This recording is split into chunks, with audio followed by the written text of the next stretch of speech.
and on Zoom, and Revhifi 3.0, episode 2, take 1. Alright. So I have to forgive me, I got a whole lot of information to give you, and so I have to have notes, so if you see me looking down, that's what I'm doing.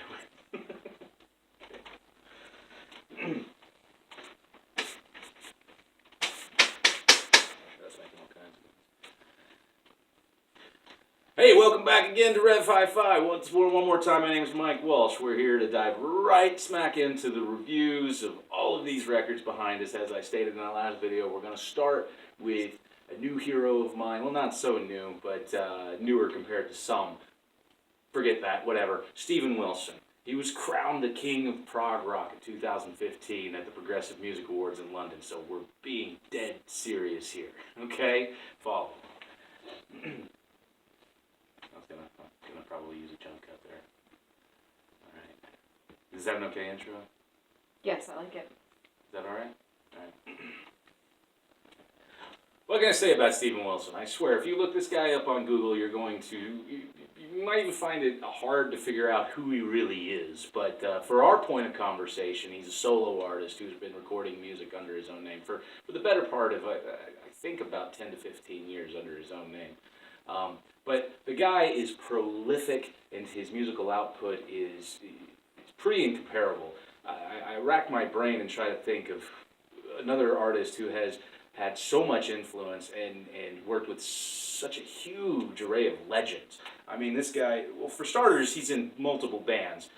Currently, he's acting as a solo artist, but he's also just about to release another album under the band Blackfield, which you see behind me here. He's also most well known for leading and fronting the band Porcupine Tree. He's also in a band No Man. He was in IEM, Bass Communion. He partnered with Michael Ackerfeld of Opeth in a project called Storm Corrosion. And these are just groups that he technically is in.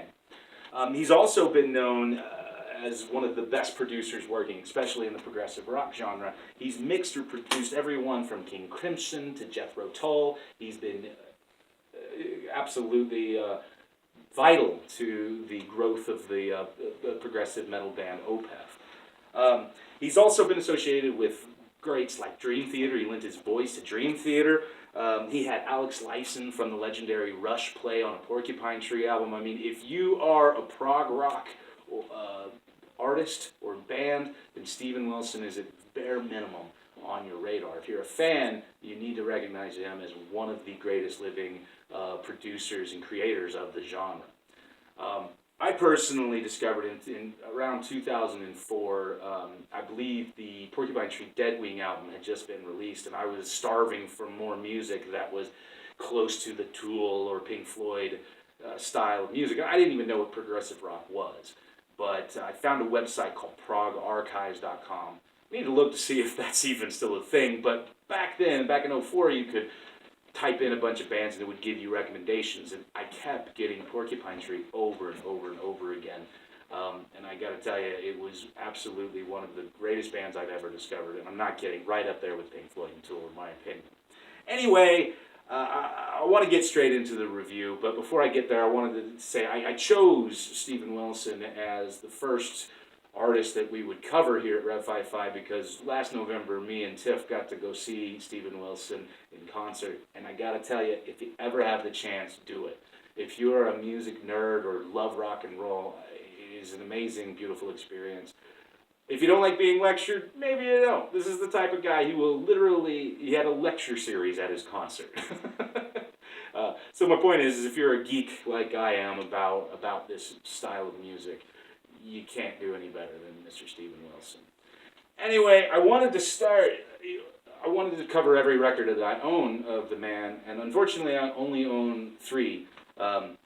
One being The Raven That Refused to Sing, which we're going to review today. Also, Hand Cannot Erase, and Transience, which is kind of like a collection, not a greatest hits, but a curated collection of some of his past music.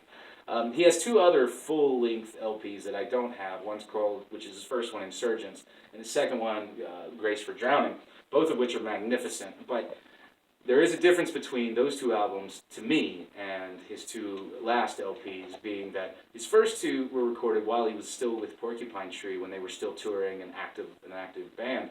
And both of his first two solo records kind of feel, to me, like most solo records do of someone who's currently in a band, but as they act as almost a collection of musical ideas that didn't work in the full band that person was in. Whereas the Raven